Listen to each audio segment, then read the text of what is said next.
Sebentar Bang.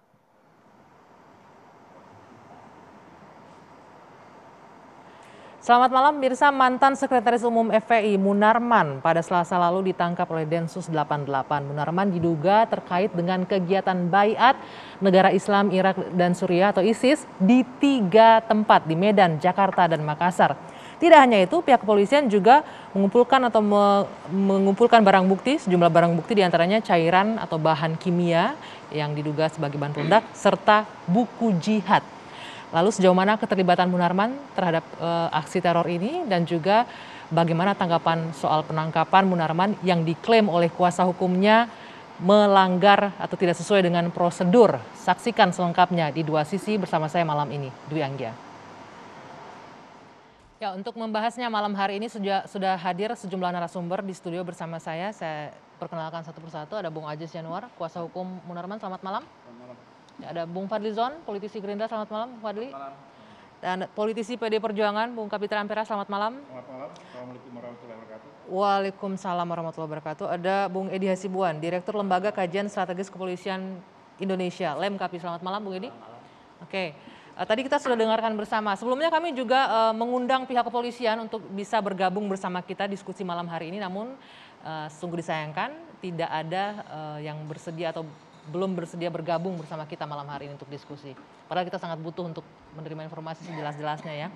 Saya langsung ke Bung Aziz terlebih dahulu. Ini bisa dijelaskan nggak? Tadi Anda sudah kita simak bersama tadi menyebutkan bahwa Munarman menghadiri sejumlah kegiatan di 3 tempat itu, diundang ya sebagai pembicara.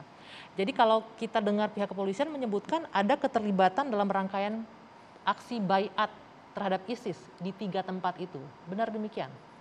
Iya, saya fokus ke ini ya, yang dituduhkan, yang memang saya menerima berkasnya bersama dengan keluarga Pak Munarman, yaitu yang di Makassar. Artinya yang di Makassar, Pak Munarman ini sudah beberapa kali menjelaskan, baik itu di media online ataupun di elektronik, bahwa kehadiran beliau itu di sana waktu di Makassar 2015 silam itu adalah untuk mengisi acara seminar. Beliau diundang. Artinya yang perlu digarisbawahi, beliau diundang dan tidak tahu menahu masalah baiat itu. Gitu. Andaikan waktu itu ada memang statement baiat atau seperti segala macamnya, saya yakin beliau akan menolak, karena yang beliau sampaikan pun di acara itu kontra dengan sepak terjang ISIS waktu itu. Gitu. Artinya beliau memberikan warning, hati-hati kita jangan sampai terjebak pada pola-pola terorisasi di mana ini menyasar pihak-pihak yang gandrung ke situs-situs jihad, kemudian terjebak di situ. Akhirnya melakukan perlawanan-perlawanan yang tidak konstitusional. Seperti itu. Jadi semua itu harus dilakukan berdasarkan prosedur perlawanannya. Artinya kalau kita memang tidak terima dengan satu hal gitu kan, kontra dengan satu hal, caranya harus elegan, harus sesuai dengan konstitusi, tidak boleh melanggar hukum negara, apalagi hukum agama. Dan terorisme itu melanggar hukum agama karena kan merusak. Ya. Seperti itu. Itu yang di Makassar ya. Bagaimana dengan 2 tempat lainnya juga di? Saya belum bisa komentar karena dokumen yang saya terima ya dari yang resmi dari pihak kepolisian itu terkait yang di Makassar yang dimaksud. Gitu di Jalan. Disebutkan nggak di dokumen itu perannya Munarman sehingga dijadikan tersangka itu apa? Dijelaskan. Ya terkait baiat itu tadi yang memang ramai dibahas ini gitu. Jadi justru kita di sini mempertanyakan gitu kan bagaimana beliau diundang, setelah diundang ada acara itu kemudian dipersalahkan atau dilibatkan gitu loh, dipaksa untuk dilibatkan dalam aksi-aksi yang mengarah ke tindak pidana terorisme itu seperti itu. Sesuai dokumen kan itu, tapi kan juga ada 2 daerah lain di Medan dan di Jakarta. Bagaimana dengan kegiatan itu juga dihadiri oleh Bung Munarman? Saya belum bisa komentar lebih lanjut karena tadi dokumennya saya tidak terima. Benar, dokumennya kan itu. Cuman kan ini yang beredar luas itu perlu dikonfirmasi tuh kehadiran Munarman ada atau tidak di Medan dan juga di Jakarta. Beliau belum pernah berkomunikasi perihal mengenai penjelasan itu. Jadi mungkin kalau nanti saya bisa ada akses bertemu, mungkin kita bisa diskusi seperti itu. Sampai hari ini, sampai detik ini belum bisa bertemu dengan klien Anda? Iya, sudah 2 hari ini tim kita sudah standby terus, gitu kan. Juga sudah ada upaya-upaya. Kita sederhana kok. Ini ada anak bangsa ya. Ini ada seseorang warga negara Indonesia yang hak-haknya harus dilindungi, seperti itu kan. Ya, hak apa? kita mau mengantar baju kan, seperti itu kan. Kemudian ada makanan, minuman gitu. Apa salah dan kelirunya kalau hanya dipertemukan gitu kan.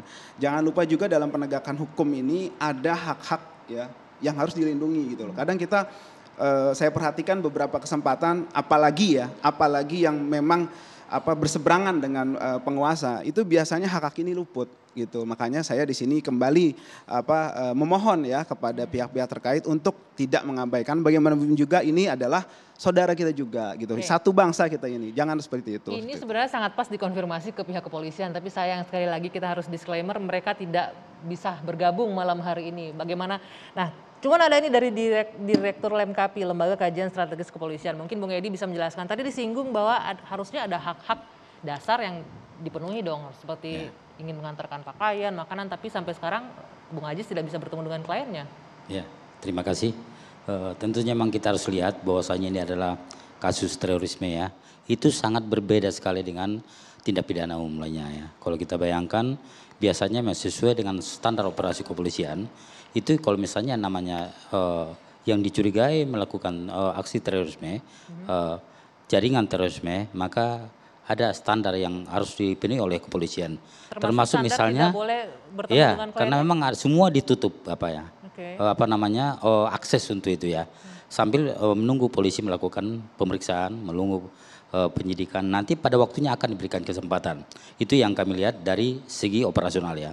Termasuk juga kalau kita lihat kemarin mata ditutup ya, mata ditutup kemudian anggota juga yang melakukan pengawalan itu juga Wajah dilakukan juga ya. ya. Kenapa ini dilakukan? Karena memang ini merupakan aturan internasional ya.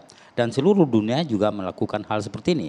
Kenapa demikian? Karena ini adalah untuk menjaga petugasnya, juga untuk menjaga keamanan petugas dan juga terhadap Munarman sendiri. Oke, tadi disebutkan sesuai standar kok untuk tidak diberi akses sementara waktu khusus untuk Ya, kasus jadi teroris. gini, kita ini harus memberikan pencerahan ya.